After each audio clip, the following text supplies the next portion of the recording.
लाडक्या बहिणीची योजना निवडणुका जिंकण्यासाठी राज्य सरकारने आणली आणि योजना आणल्यानंतर आपण पाहतोय की मोठ्या प्रमाणात त्या लाडक्या बहिणींचं नावं कमी करण्याचं काम राज्य सरकारने केलेलं आहे. सरकारने ज्यावेळेस ही घोषणा जाहीर केली निवडणुकीच्या तोंडावर, ज्या लाडक्या बहिणीने अर्ज केला त्या लाडक्या बहिणीला 1,500 रुपये आम्ही देऊ अशा पद्धतीचा GR ते कापी आमच्या जवळ आहे. सरकारने काढला, सरकारने घोषणा केल्यात आणि आता आपण पाहतो की ते दुसऱ्या योजनेतून फायदा घेत आहे, तिसऱ्या योजनेतून घेत आहे, ती ग्रामसेवक आहे, ती आशा वर्कर आहे, असं करून अनेक महिलांचं नाव त्या ठिकाणी लाडक्या बहिणीतून कमी केलं. हे महाराष्ट्रातले सत्तेमध्ये बसलेले बैमान भाऊ त्यांच्या विरोधातलं हे आंदोलन आहे. त्या लाडक्या बहिणीला दिलेली आशा, त्या लाडक्या बहिणीची यांनी केलेली निराशा, त्याच्या विरोधातलं हे आंदोलन आहे. अशा पद्धतीची भूमिका आहे या बैमान, जे सत्तेमध्ये बसलेल्या बैमान भावांच्या विरोधात. बेल प्रकल्प असेल, रोहणा प्रकल्प असेल, शेतकऱ्यांच्या जमिनी कमी किमतीमध्ये घेऊन यांनी त्या शेतकऱ्यांना फसवलं. कुठलाही भेल या ठिकाणी करायला सरकार तयार नाही.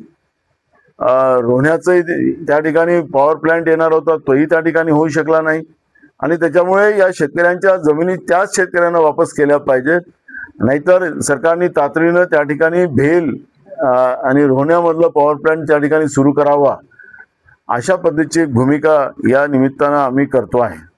आपण पाहिलं असेल की हर घर में नल और नल में जल ही नरेंद्र मोदीची काय म्हणतो तिला ड्रीम प्रोजेक्ट होता आणि ह्या ड्रीम प्रोजेक्ट मध्ये आपण पाहिलं असेल की गावामध्ये रस्ते खोदून ठेवलेले आहेत, पाईप टाकलेले आहेत, नळ घरापर्यंत काही लोकांच्या पोहोचला, काही लोकांच्या पोहोचला आहे, पण पाणीच त्याच्यामध्ये नाही. कारण की केंद्र सरकारने पैसे द्यायला बंद केलं, ठेकेदारांनी काम करणं सोडलं आणि त्याच्यामुळे आज या नरेंद्र मोदीची जी फेकूगिरी जी आहे, ती फेकूगिरी या देशाच्या प्रधानमंत्र्यांची आता पुढे आलेली आहे.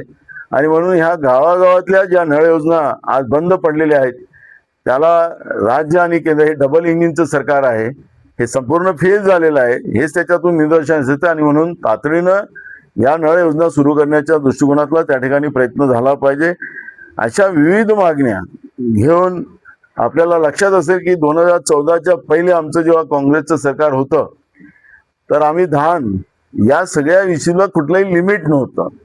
शेतकऱ्यांचा पिकवलेला एक एक दाना आमचं सरकार त्या ठिकाणी घ्यायचं. पण जेव्हाच नरेंद्र मोदीचं आणि राज्यात भाजपचं सरकार आलं, फडणवीसचं सरकार आलं, या सरकारने शेतकऱ्यांच्या वटाणाच्या अक्षरशः त्याला वाटायची सुरुवात केलेली आहे आणि शेतकऱ्याला फसवण्याचं काम या लोकांनी केलेलं आहे. हे शेतकरी विरोधी आहे, हे जे आम्ही आरोप करतो त्याच्यातली वस्तुस्थिती आपल्याला या ठिकाणी पाहायला मिळते. आणि म्हणून या आंदोलनाचं आमची मागणी राहणार आहे की या पुढच्या काळात आता जेव्हा धान खरेदी होईल त्याच्यामध्ये लिमिट हा शब्द नसला पाहिजे. जेवढा धान पिकला असेल, जेवढा आमचा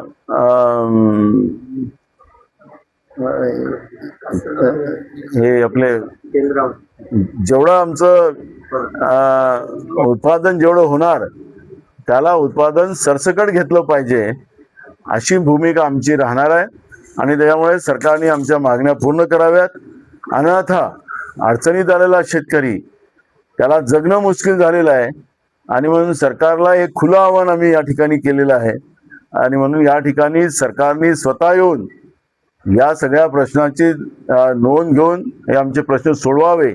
नाही सोडवले तर हा अन्यायग्रस्त जो शेतकरी आहे, बेरोजगार आहे, ड्रग मध्ये सामील करण्याचं काम ज्या सरकारने या तरुण पिढीला केलं, त्यांचे पालक असतील, असे अनेक लोक, रोजगार हमीवर जाणारी लोक असतील, असे अनेक लोक उद्याच्या आंदोलनात सहभागी होतील. आणि समजा सरकारने नोंद घेतली नाही तर त्यास होणारी उद्याची कुठली जी घटना असेल त्याची सर्वस्व जबाबदारी ही सरकारची जाईल. मला तुम्ही चांगला प्रश्न विचारला की काही निवडणुकीमध्ये नरेंद्र मोदींनी भाषण केलं होतं की काँग्रेस का सरकार आएगी तो तुम्हारा मंगलसूत्र चुरा लेंगे. मंगळसूत्र हे हिंदू व्यवस्थेतलं सगळ्यात पवित्र त्याला बंधन मानलं जातं आणि त्या पद्धतीचं खोटा आरोप, कारण की इतके वर्ष 60 वर्ष काँग्रेसनी या देशामध्ये सत्ता केली आणि लोकांसाठी ती सत्ता राबवली, स्वतःसाठी नाही किंवा आपल्या 2-4 मित्रांसाठी नाही. आणि त्याच्यामध्ये असा खोटा प्रचार त्यांनी केला, काही त्याच्या लेवल म्हणलं की तुमच्याकडच्या बशी पण घेऊन जातील असं पण त्यांनी सांगितलं. पण आता तर तुमच्याकडे कुठलंही कार्य असेल त्या कार्यामध्ये तुम्ही सोनं घेऊ नका असं ते म्हणाले. सध्या आता लग्नाचं सीझन चालू आहे. आता हिंदू परंपरेमध्ये परिस्थितीच्या प्रमाणे मंगळसूत्र जे आहे हे मंगळसूत्र त्याला वाल, 2 वाल, 3 वाल, काय त्याला आपण म्हणतो ग्राम, त्या पद्धतीनं सोनं त्या ठिकाणी लावलं जातं मंगळसूत्राला. पण आता मोदीच सांगतात की मंगळसूत्र नाही, म्हणजे हिंदूंचे परंपरेनं चाललेल्या व्यवस्थेचा विरोध करणारा देशाचा प्रधानमंत्री या निमित्तानं पाहायला मिळत आहे. स्वतः केलेलं पाप, कारण की मी याला पाप याच्यासाठी म्हणतो की फरवरीमध्ये युद्ध सुरू झालं इराण, इस्रायल आणि अमेरिकेचं. नरेंद्र मोदी त्या युद्धामध्ये कुठेही आपल्याला बोलताना आपल्याला दिसले नाहीत. अमेरिकेची एवढी दहशत आपल्या देशाच्या प्रधानमंत्र्यावर आहे की ते सरेंडर आहेत, जे ट्रम्प म्हणतील त्याप्रमाणे ते वागतात. जेव्हा युद्ध सुरू झालं त्याच्या पहिल्याच दिवशी आपल्या देशाचे प्रधानमंत्री इस्रायलमध्ये जाऊन तिथल्या राष्ट्रप्रमुखाशी कसे गळ्याला मिळत होते, त्यांच्या मिसेस तिथली जी त्यांची होती राष्ट्राध्यक्षाची, तिचे हात कसे मिळत होते ते आपण सगळं पाहिलं. दुसऱ्या दिवशी युद्ध सुरू झालं.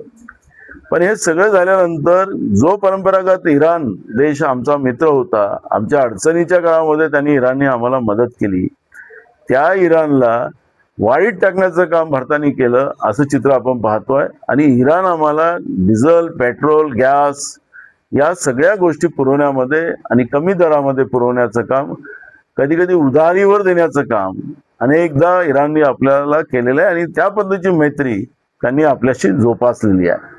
पण इराणला ज्या पद्धतीनं या नरेंद्र मोदी आणि भाजपच्या सरकारने ज्या पद्धतीनं वाळीत टाकण्याचं काम केलं त्याचा परिणाम आता देशातल्या सर्वसामान्य, एकीकडे पश्चिम बंगाल जिंकल्याचं पेढे वाटायचं काम, एका महिलेला हरवण्याचं आनंद व्यक्त करण्याचं काम बीजेपी करते ममता बॅनर्जीच्या रूपानं, आणि त्या महिलेला हरवल्यानंतर ते जिंकलेत पण भारत हारला. ते जिंकलेत पश्चिम बंगाल जिंकून, पण भारत हारला.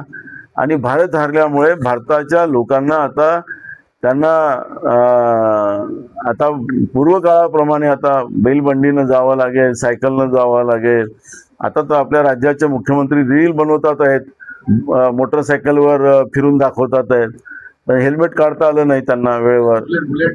तर ते आता हे जे रील बनवणं चालू आहे, तर ह्या रीलचं आपल्याला त्या ठिकाणी या ठिकाणी लक्ष घातलं पाहिजे. पण मी तुम्हाला सांगतो की त्यांनी काय रील बनवायचं तो बनवा, पण जे काही आज आपल्या देशाला परिणाम भोगावे लागतात, आपल्या प्रधानमंत्र्यांनी आपल्या देशाची साख ही संपवलेली आहे आणि त्याचा परिणाम देशाच्या जनतेला भोगावं लागतंय.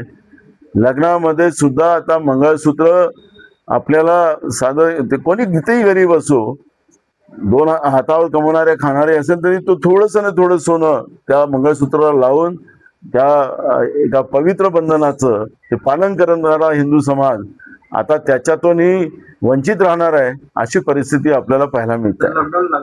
जिल्ह्यामध्ये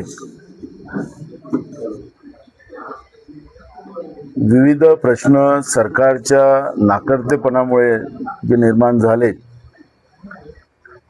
त्या प्रश्नाला घेऊन काँग्रेस पक्षाच्या वतीनं उद्या म्हणजे 15 तारखेला भव्य जलसमाधी आंदोलन आम्ही करणार आहोत. आणि त्यासाठी तुम्हाला या ठिकाणी आम्ही प्रसिद्धी या सगळ्या कार्यक्रमाची देऊन प्रशासन आणि सरकारला हा आमचा आवाज पोहोचवण्याच्या दृष्टिकोनातून आपल्या वतीनं जावा यासाठी आज आपण या ठिकाणी आलेलो आहोत. आपण पाहिलं असेल की कधी नव्हे शेतकऱ्यांचा धान जो मोठ्या कष्टाने मेहनतीने त्याने पिकवलेला त्याला सरकार घेत नाही. ऑनलाईन फक्त नोंदणी करते. ऑनलाईनच्या नोंदणीच्या माध्यमातून, कृषी विभागाच्या माध्यमातून आणि महसूल विभागाच्या माध्यमातून सगळी नोंद राज्य सरकार आणि केंद्र सरकारकडे जाऊन सुद्धा त्याच्या जे लिमिट, त्याला मर्यादा जी आहे की जेवढं धान पिकवला गेला तेवढ्या पिकाला खरेदी करण्याचं नाही, त्याला थोड्या प्रमाणात खरेदी करण्याचं त्या ठिकाणी सरकारच्या वतीनं सुरू असते. आणि त्याच्यामुळे शेतकऱ्यांचा धान, पावसाळ्याचा धान अजूनपर्यंत जे केंद्र आहेत त्या केंद्रावर पडून पडलेलं आहे. उन्हाळीचा धान निघाला, त्याची परिस्थिती तेच आलेली आहे, त्याची ऑनलाईन करायला सांगितलेली आहे. मक्याची शेती आता मोठ्या प्रमाणात जिल्ह्यामध्ये होते, त्या मक्याच्याही पिकाची तीच हालत आहे. मोठ्या कष्टाने मेहनतीने घरातलं सगळं पैसा शेतामध्ये ओतून त्याच्यातून 2 पैसे मिळेल या उद्देशाने भंडारा गोंदिया जिल्ह्यातला शेतकरी प्रयत्न करतो. पण शेतकऱ्याच्या शेतीच्या मालाला भाव मिळाला नाही पाहिजे ही जाणून बुजून कृती करण्याचं काम राज्य सरकार आणि केंद्र सरकार करते. आणि म्हणून शेतकऱ्यांचा आवाज, त्याला न्याय मिळाला पाहिजे ही भूमिका त्याच्या मदतीतून आम्ही घेतो आहे. गोसेखुर्दचा आणि भंडारा जिल्ह्यातल्या अनेक प्रकल्पाच्या पुनर्वसनाचा प्रश्न अजून निकाली निघालेला नाही आणि म्हणून त्या पुनर्वसनचा प्रश्न या ठिकाणी निकाली निघावा. त्यांना त्यांच्या ज्या जमिनी गेलेल्या आहेत त्याच्याबद्दलचा भरपूर मोबदला देऊन त्या सगळ्या विस्थापितांना प्रस्थापित करण्याचं काम सरकारने करावं. तो दुसरा मुद्दा आहे.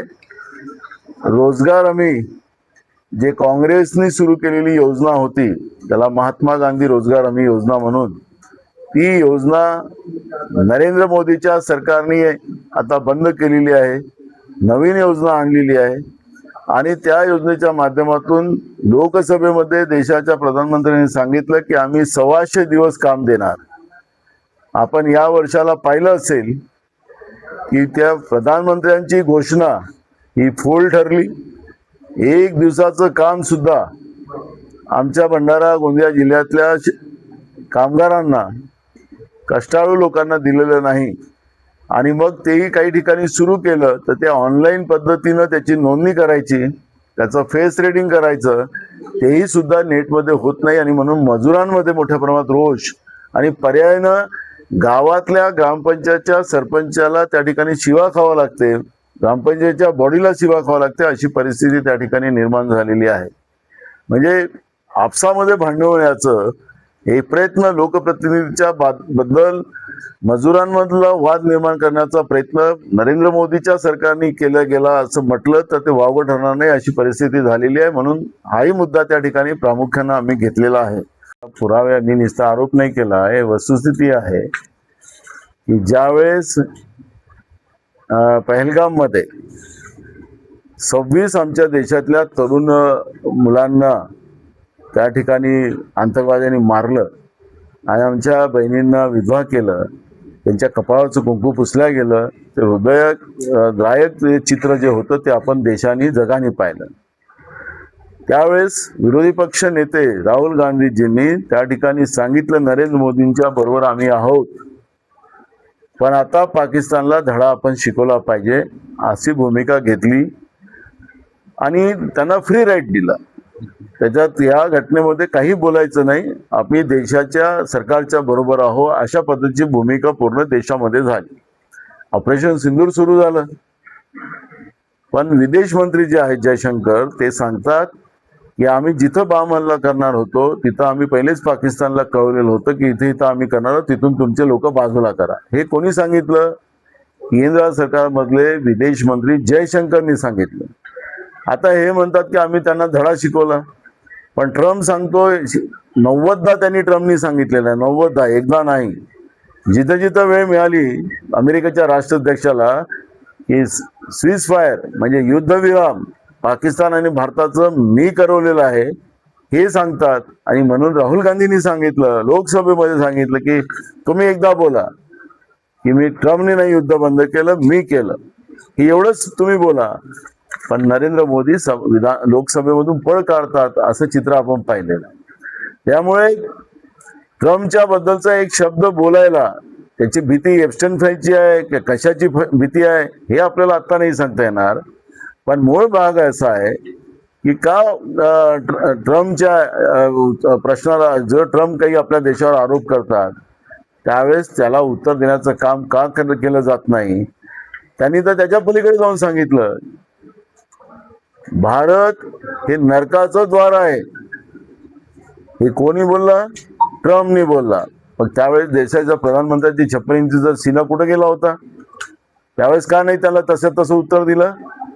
इस्रायल आमचा बाप आणि आम्ही भारत आई, हे कोणी म्हटलं? आमच्या देशाचा प्रधानमंत्री सांगतो.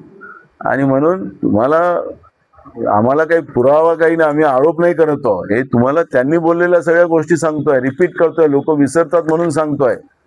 आणि म्हणून तुम्हाला सांगतो की आपल्या भारताच्या जे अस्तित्व होतं जगाच्या पाठीवर ते संपवण्याचं काम केलं आणि त्याचा परिणाम आहे की आमचा देश आज त्याचे परिणाम भोगते आहे. आणि म्हणून याच्यामध्ये मंगळसूत्रापासून आता आमच्या महिला वंचित राहतील.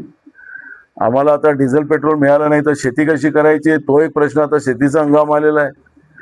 आता मुख्यमंत्री असतील, काही लोक असतील, आपल्या पद्धतीनं आता रील बनवण्याचं काम चालू आहे.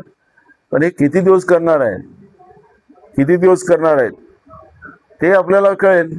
आताच आपण भंडारा जिल्ह्यातल्या डिझेल पेट्रोल पंपावर गेलं तर 1000 रुपयाचं तुम्हाला बंधन करून ठेवलेलं आहे. काही ठिकाणी 500 रुपयाचं बंधन करून ठेवलं, तेवढं डिझेल पेट्रोल मिळतं.